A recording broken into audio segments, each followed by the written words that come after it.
Ok, donc effectivement, on voulait vous présenter le projet qui s'appelle Techno-Covid de partenariat, qui est un projet qui a vraiment été co-construit entre nous au moment de la Covid-19 et vraiment au moment même où a commencé dès avril, ouais, c'est ça, mars-avril même. Et il y a un certain nombre donc, de projets qui ont été mis en place. Alors moi, j'avais un peu à vous poser des questions toutes les deux là pour voir un peu comment vous vous y êtes prises et puis comment moi je suis aussi intervenue. Tu as commencé déjà tout à l'heure dans ta présentation de nous expliquer là, vraiment qu'il y avait eu vraiment une prise de conscience très douloureuse au niveau du comité de direction. Donc, comment tu es arrivée à venir vers nous et puis à venir nous chercher au CEPPP et puis à la chaire aussi? Oui, vous allez voir que j'aime les histoires. Puis c'est des vraies histoires, ne sont pas fictives. Alors, comme toutes les organisations, on a mis en place des cellules de crise, qui est un comité de direction, plus certaines personnes clés hors du comité de direction habituel, dont des représentants médicaux. Puis, on avait à chaque 3 fois par semaine des rencontres.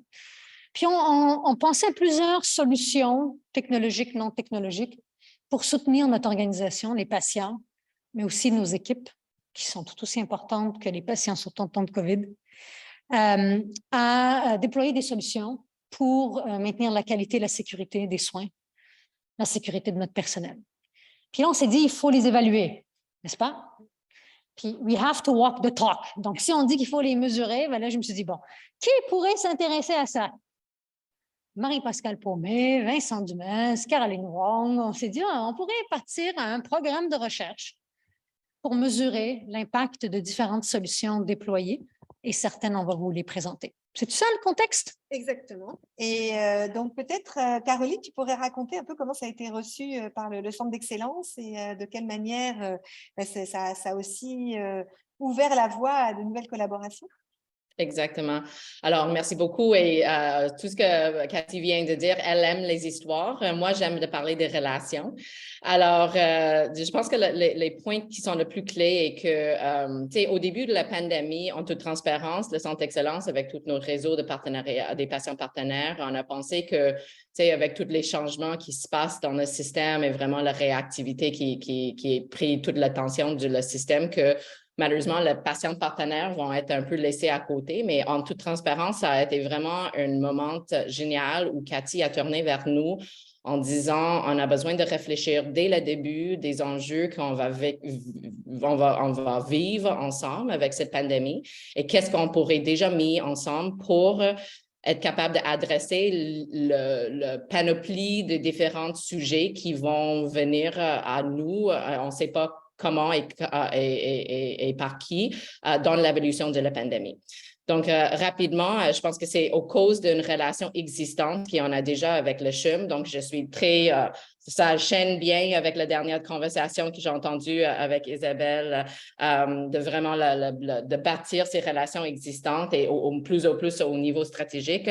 Donc, une première chose qu'on avait faite et qu'on avait mis ensemble un groupe, un comité actuellement des patients et des proches partenaires déjà impliqués dans les différents aspects, mais qui a vraiment une vue ensemble collectivement des différentes expériences liées à des pandémies, notamment, par exemple, en santé mentale, les personnes qui ont l'expérience vécue avec l'immunosuppression, etc. Et puis, un premier projet qu'on avait fait avec Cathy et le CHUM est de vraiment regarder la politique pour les présences des familles en cas de la pandémie, quand tout le système était en train de comme enfermer et vraiment discuter comment on peut assurer qu'on ne va pas isoler les patients. Je vais laisser Marie-Pascale passer le tour de tous ces différents aspects, mais le point pour moi, c'est vraiment une relation établie dès le début qu'on avait mis ensemble afin de nous permettre de réagir rapidement. Alors, ce qui a été assez fascinant, c'est vraiment l'explosion du nombre de projets. Là, moi, je n'en revenais pas. Là, on est passé de 1, 2, 3, 4, 5, 6. On est arrivé à 12 ou même peut-être encore plus de projets. Et on a eu la chance d'avoir des appels qui ont été lancés par les instituts de recherche en santé du Canada simultanément. Donc, on a décidé qu'on allait aussi chercher du financement par cet intermédiaire et on a eu la chance quand même d'avoir une somme relativement assez confortable pour pouvoir mener nos recherches et donc de faire en sorte que dès le départ, toutes les innovations puissent bénéficier d'une évaluation. Et là aussi, il y avait mon rôle aussi de prof qui rentrait. Là, j'avais le côté chaire, mais j'avais aussi le côté prof où il y avait aussi la formation des étudiants gradués. Et donc, on va vous dire que pratiquement tous ces projets ont été aussi réalisés avec des étudiants donc, au niveau de la maîtrise. Si vous me permettez, petit clin d'œil à notre centre de recherche, parce qu'on est au centre de recherche. Si quelqu'un vous dit que la recherche ne peut pas être agile, c'est faux.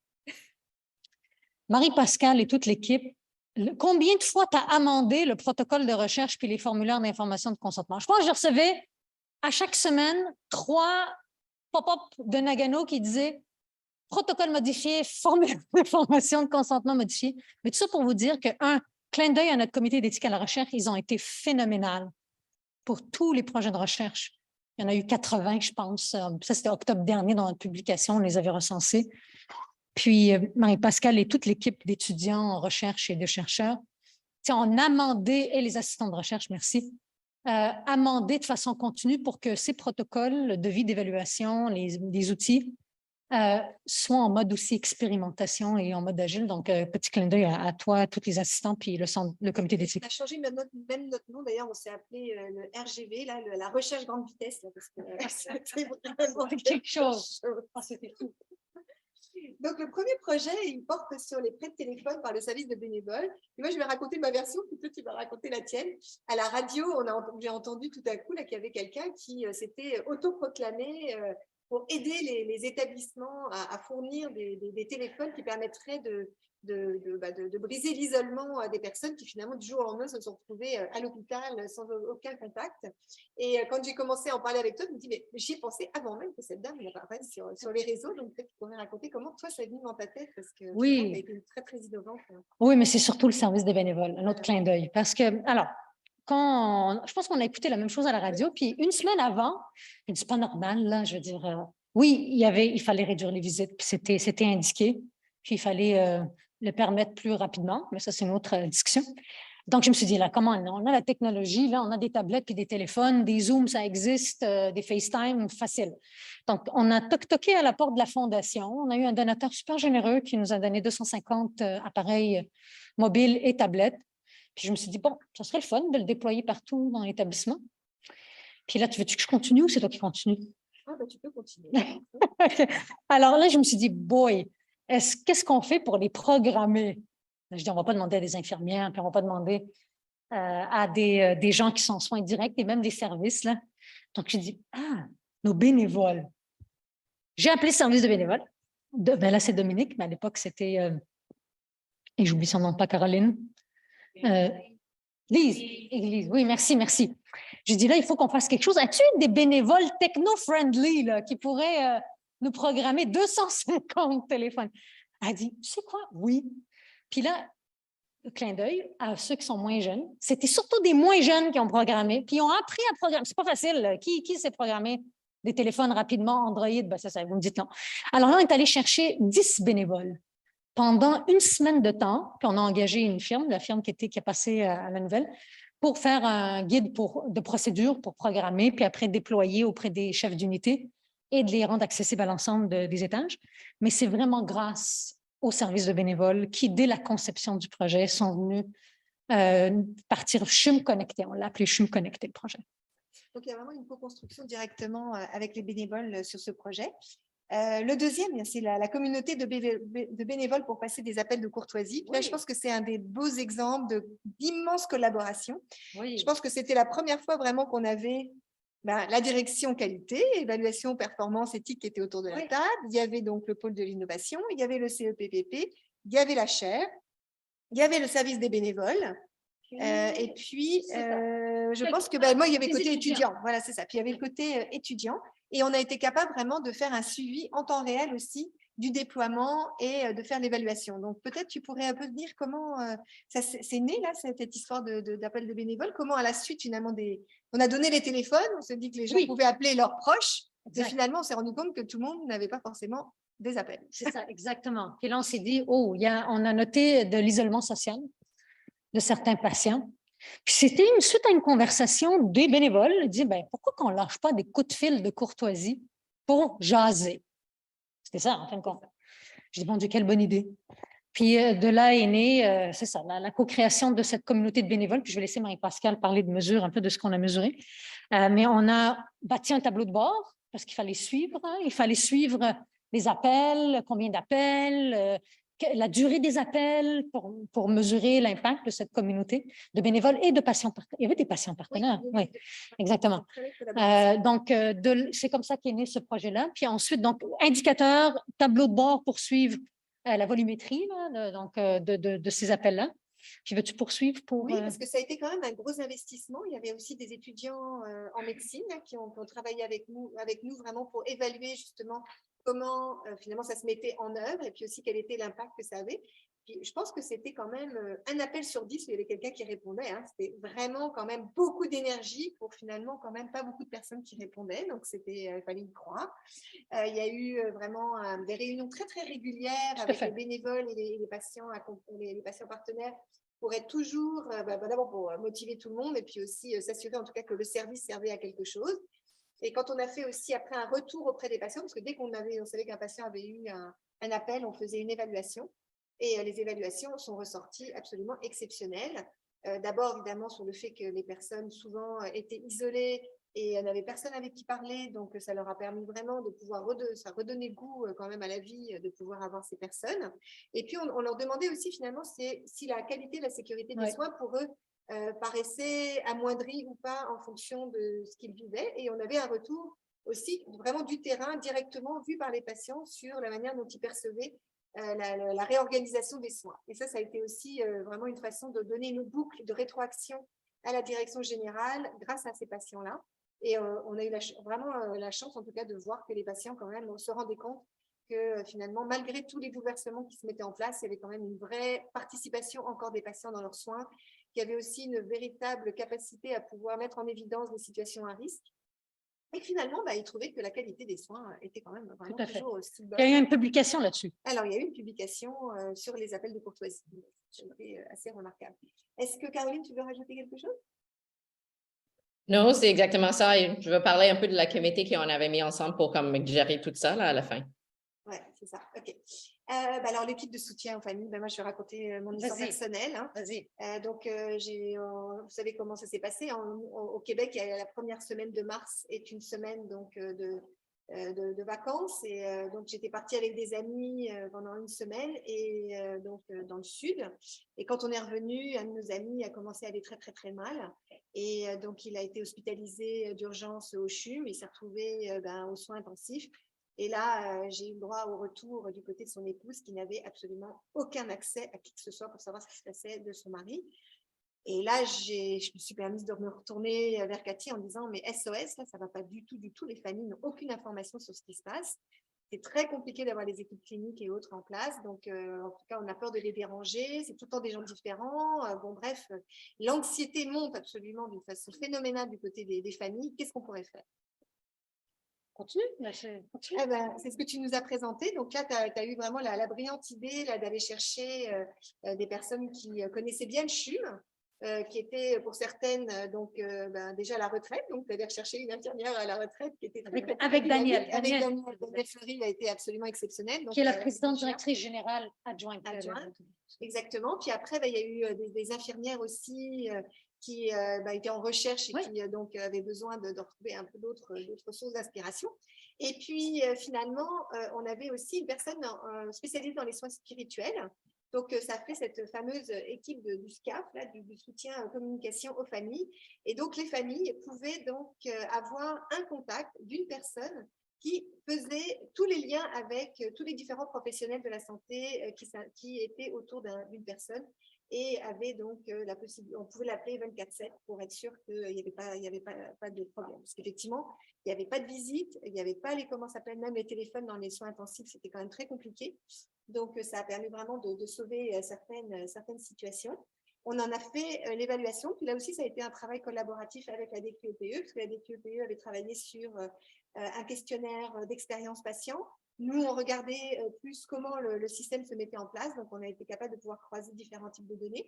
Et ensuite, cette équipe est devenue l'équipe de référence pour permettre donc des visites de fin de vie auprès des familles, et donc a été excessivement utile pour faire en sorte que ça puisse marcher. Puis quand je disais qu'il y avait la participation aussi de patients, c'est qu'on avait des retours vraiment d'un certain nombre de familles en continu pour nous aider à réajuster constamment le tir et faire en sorte que le SCAF réponde à tous les besoins en temps réel des familles. Voilà. Est-ce que tu veux rajouter quelque chose? Oui, et je pense que la chose, c'est cette réactivité parce qu'effectivement, ça nous donnait la chance de revoir c'est quoi les besoins des familles en évolution et notamment, juste de l'amener les effets personnels et les choses comme ça aussi. C'est comme des différentes choses qui en avaient été capables de mise en place en discussion et aussi avec les contributions des patients et des familles partenaires pour nous aider à réfléchir sur ces besoins-là. L'autre projet, c'est le robot. Donc, on va avoir une présentation tout à l'heure un peu plus précise. Mais ça a commencé, l'histoire des robots, d'abord en gériatrie. Non, en psychiatrie, pardon. C'est vraiment la psychiatrie qui avait levé la main en disant on est intéressé à avoir un robot parce que finalement, les patients sont isolés dans leur chambre. Ça ne fait qu'empirer leurs problèmes de santé mentale, et on aimerait avoir un petit robot compagnon qui puisse travailler avec nous. Et là, vraiment, Cathy a créé des ateliers de design thinking avec l'ensemble de l'équipe, comprenant les pères aidants de l'équipe de psychiatrie, pour voir de quelle manière, quels étaient les besoins des patients, quels étaient les besoins des professionnels pour introduire ce robot compagnon. Et puis nous, on a fait une revue de la littérature. J'avais une étudiante en médecine qui était super intéressée par le projet. Elle a fait une très, très, très belle étude sur comment étaient utilisés les robots compagnons qui a été publiée.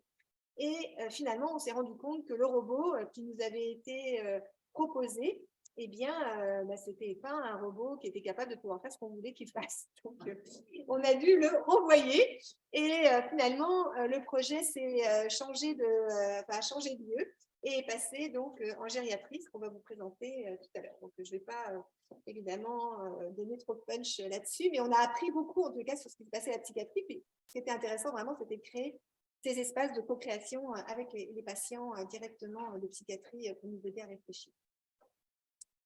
Et finalement, peut-être, Caroline, tu pourrais nous présenter un peu ce qui s'est passé à un niveau un peu plus global que uniquement le CHUM, et qui a été vraiment au service de la communauté au niveau de la gestion de la crise et grâce à l'application du centre d'excellence en partenariat avec les patients publics.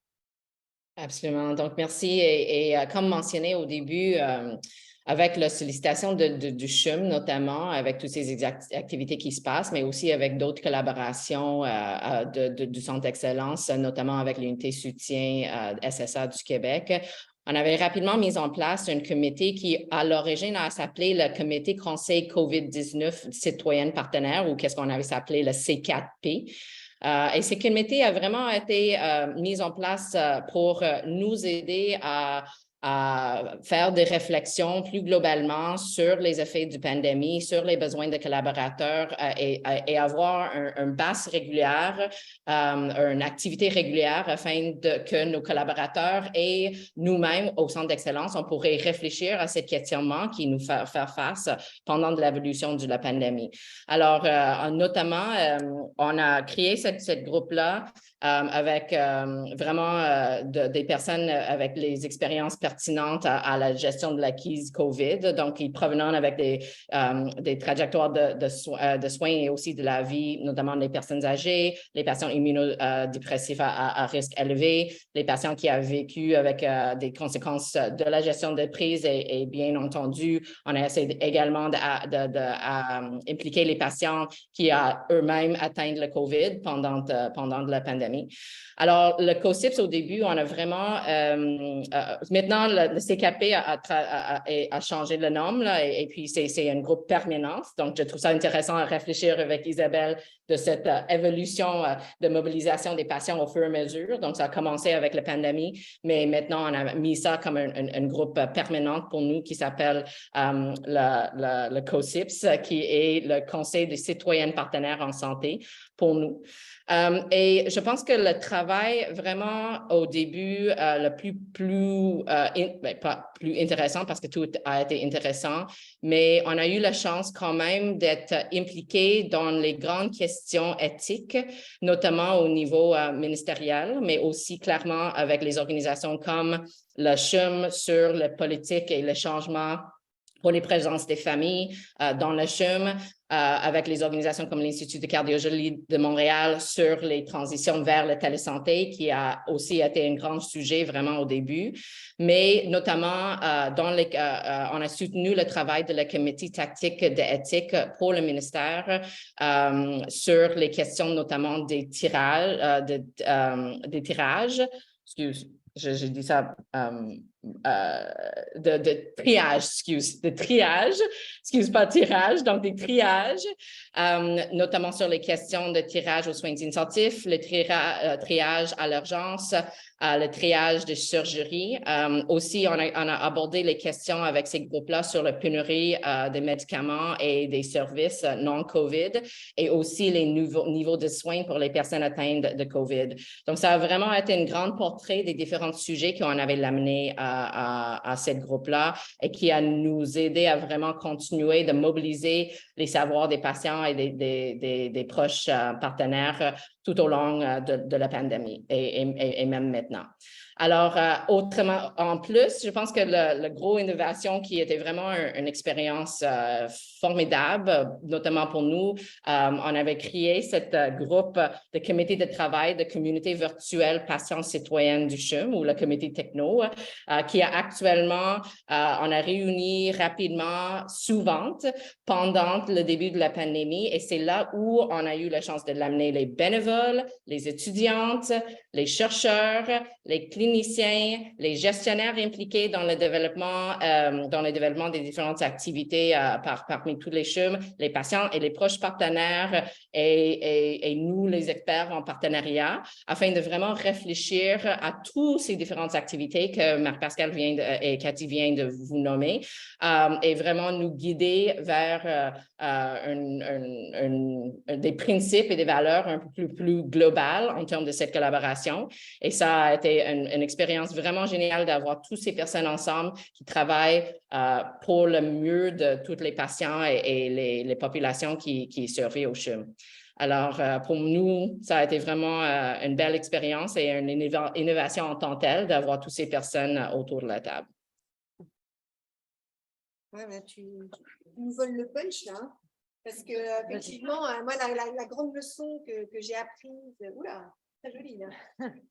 La grande leçon que j'ai vraiment adorée là, c'est la capacité aussi rapidement de rallier autant de différents acteurs provenant de différentes structures, à la fois à l'interne du CHUM, puis un petit peu moins à l'interne du CHUM. Et notre capacité aussi à finalement être très, très agile dans le retour des données, quoi. Ça, c'était vraiment assez fascinant d'être capable d'avoir une veille continue de ce qui se passait sur le terrain, autant du côté des professionnels, parce que toi aussi, tu as mené aussi des études sur finalement l'impact que ça avait. Il y a eu aussi un psychiatre qui a travaillé aussi sur bien suivre le stress et anxiété des professionnels. Et puis nous, on regardait plus l'impact sur les patients et leur perception de la qualité et la sécurité des soins. On faisait ça aussi auprès des professionnels. On a fait un monitoring aussi complet de ce qui se passait, comment ils vivaient ces nouvelles contraintes pour pouvoir travailler ensemble. Et puis, je pense que ça a vraiment, ça nous a aidé aussi à mieux définir finalement le rôle de chacun. Bon, en tout cas, ça m'a beaucoup aidé par rapport à ça. Ça m'a permis aussi finalement de rebondir sur d'autres projets par la suite. On a pu travailler plus facilement et plus rapidement, parce qu'on avait déjà l'habitude de travailler ensemble en dehors du contexte de la crise. Puis ça a été un magnifique leadership partagé, parce qu'on a vraiment chacun l'idée dans nos domaines respectifs, mais avec une vision commune pour faire avancer vraiment la situation dans le bon sens au niveau humain. Oui, tout à fait. Puis peut-être moi, je vais ajouter juste une leçon apprise pour complémenter ce que tu as dit. C'est qu'à la question d'Annie tantôt, est-ce que ça prend du temps? Oui, mais ça peut aller vite. Les crises, malheureusement, la COVID, il y a beaucoup de désavantages, puis on n'aurait aimé pas la vivre. Mais un des avantages, puis ça a été publié dans plusieurs articles, c'est ça a fait bouger les choses plus rapidement. Mais ça, c'est les principes b.a.-ba de la gestion de changement, là, partir d'une situation d'urgence, mais ça a favorisé cette co-création assez rapide, puis l'agilité, tout en maintenant la rigueur. Là. Moi, selon moi, on n'a pas été moins rigoureux, bien que certaines personnes ont challengé le fait que les évaluations de la recherche ont été moins rigoureuses. Moi, je n'y crois pas. Je crois qu'on l'a fait de façon pragmatique pour répondre à des besoins criants. Puis donc, et moi, mon souhait, puis ça se travaille, ça, au niveau managérial, c'est qu'il ne faut pas perdre ce muscle de la complémentarité entre la production, l'offre de soins et services et se dégager du temps pour réfléchir, expérimenter, faire de la recherche et mesurer pour améliorer sans cesse l'offre de soins et des services aux patients. Et ça se travaille. Je pense que ce muscle peut s'atrophier. Et comme manager, il faut maintenir ce muscle actif. Et si je peux juste ajouter en complément à ça quelques comme conclusions et observations qu'on avait notées pendant cette période par rapport aux apports généraux que les patients et les familles partenaires l'amènent à la table. Donc, vraiment, dans les discussions, je pense que la grande valeur, parmi d'autres, que les patients et les familles partenaires nous aider à aider à vraiment balancer entre la maximisation des bénéfices et des équités, là, qui était une grande question pendant toute cette période-là. Ils ont beaucoup nous aidé à définir le niveau de transparence qui est nécessaire, comment bien communiquer, les informations qui étaient critiques à ces moments-là dans un espace sur lequel on savait que les informations vont changer rapidement de jour à jour, même de jour à jour. Je me souviens les bulletins qui sortent du chemin à ce moment-là, qui étaient vraiment à chaque jour. Clairement, comme toujours, les patients et les familles partenaires nous aident à assurer qu'il y a une certaine compréhension, mais aussi un respect à la dignité, malgré tous ces aspects de réactivité que le système a eu besoin de faire. Et clairement, ça, c'est lié à le maintien d'une humanité dans un contexte où la prise de décision, c'est vraiment complexe. Alors, ça, c'est vraiment des aspects clés dans toutes ces discussions et toutes ces activités que les patients et les familles partenaires à nous l'amener. Et clairement, dernièrement, juste vraiment de garder quand même dans ces aspects très aigus, très critiques, qu'on garde toujours une perspective de la trajectoire de vie de patients et pas juste les aspects de soins directement. Et aussi de faire beaucoup plus de tension aussi de certains vocabulaires qui a été utilisés à ces moments-là. Ça, c'est vraiment les aspects clés que je trouve que les patients et les familles partenaires à nous aider, à nous ancrer dans ces éléments critiques et importants à ces moments-là. Oui, j'avais oublié de dire quand même que le CHUM est devenu aussi comme un élément catalyseur pour l'ensemble du réseau, parce qu'on a commencé à faire des webinaires pour expliquer les différentes interventions qui étaient menées au CHUM, puis ça a donné le goût aux autres aussi, parce qu'on vous rappelle que tous les patients partenaires du jour au lendemain, on leur a demandé de retourner à la maison, puis surtout plus être en contact avec les établissements. Et les bénévoles aussi. Donc ça a été une façon pour leur dire, ben non, on peut vraiment le faire, et donc ça a donné le goût, puis ça a permis à la publication aussi d'un livre blanc qui a été vraiment très, très utilisé qui continue à l'être avec beaucoup d'initiatives qui ont été menées dans tous les établissements au Québec.